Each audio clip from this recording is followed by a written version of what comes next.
Hi everybody, Chris Pardon here with video 3 of the, let's call it the tight space home gym. Alright, so I had a little bit of space back here behind my shed that I wanted to get my own little man cave, I guess. Have a gym that was strong enough to hold some serious weights on it, and something to play with, just sturdy enough. So when I first started off in the first video, if you haven't seen that one, check it out.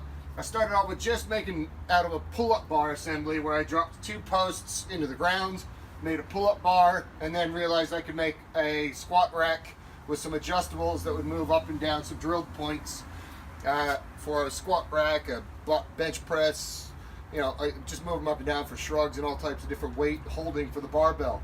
So second video was where I wanted to find a way of making a leg press. And I needed an extension out, more of a power cage type of design that allowed me to actually hold this leg press when it came down and out and keep it nice and safe to hold the weight when I'm getting it in and out from underneath it.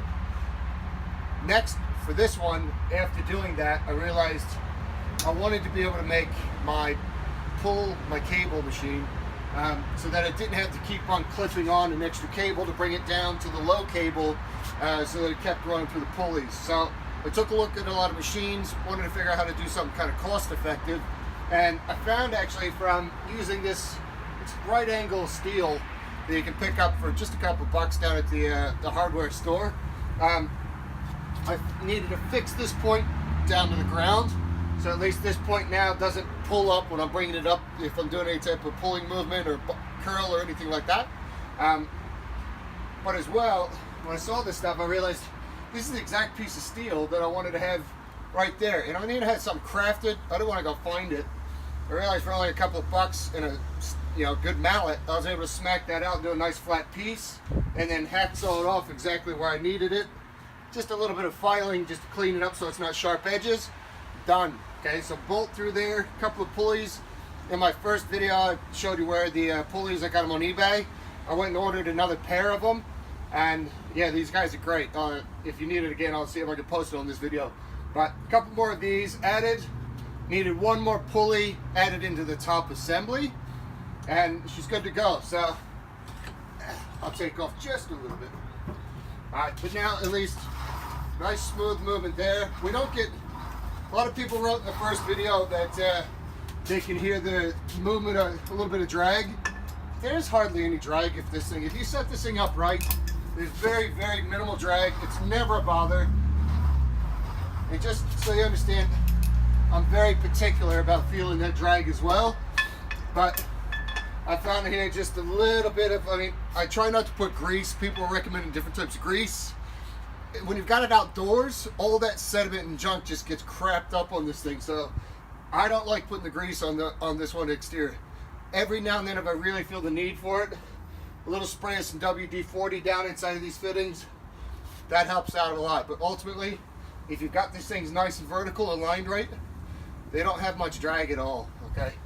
So I'll give you some close-ups. We'll do in another video in a few, and I'll walk you through so you can see how these things are kind of crafted a bit, and I hope it helps you out.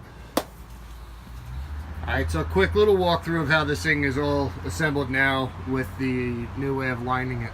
Okay, this is a